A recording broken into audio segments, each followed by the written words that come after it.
My daughter wouldn't go out without me. It was always me. Then I was rushed into hospital for major surgery and she went into major crisis.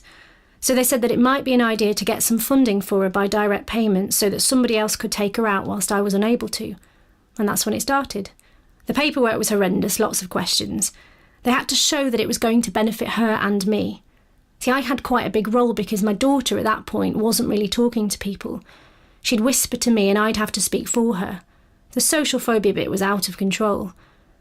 We were told about an organisation that provides support workers. They brought one round to meet her and we discussed her goals. But after a year, the care coordinator said she wasn't meeting her goals, so they had to have a meeting. I wasn't allowed to go to it. So my daughter got hysterical in the meeting. She ended up in a room sobbing her heart out and self-harming, and she was asked to leave the building. They wouldn't let me get involved. I think they thought I was the interfering mum that's in control and telling my daughter what to do all the time, which isn't the case. Since we've had a new care coordinator, it's been totally different. She said, let's start afresh. She found out what made my daughter get up in the morning, and she said to me, how do you fancy 6 hours of what you like to do?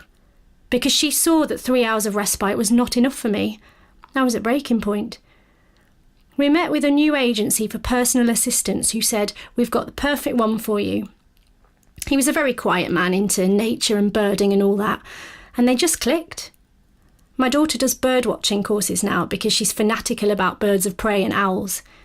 She went on bird handling days where she flew them, which was amazing.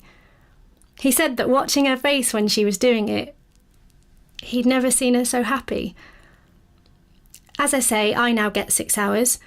I can now go to my group and have a chat. I relax. We all talk about our problems and it's great. And I've even managed to go out for a cup of tea with one or two of my friends who I'd completely lost touch with. It's kept me going. And I get to see my son a bit more. He got rather pushed out of it all because I didn't have time for him.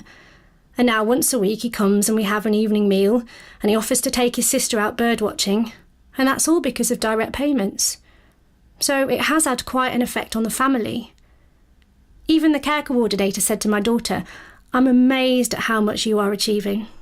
I know you can't see it, but I can see it and your mum can see it. And my daughter actually said, well, yes, I am enjoying things more. So for her to notice is amazing. The impact it's had on my daughter is enormous. She can see that little bit ahead. It's given her a purpose to live, rather than living because I want her to be alive.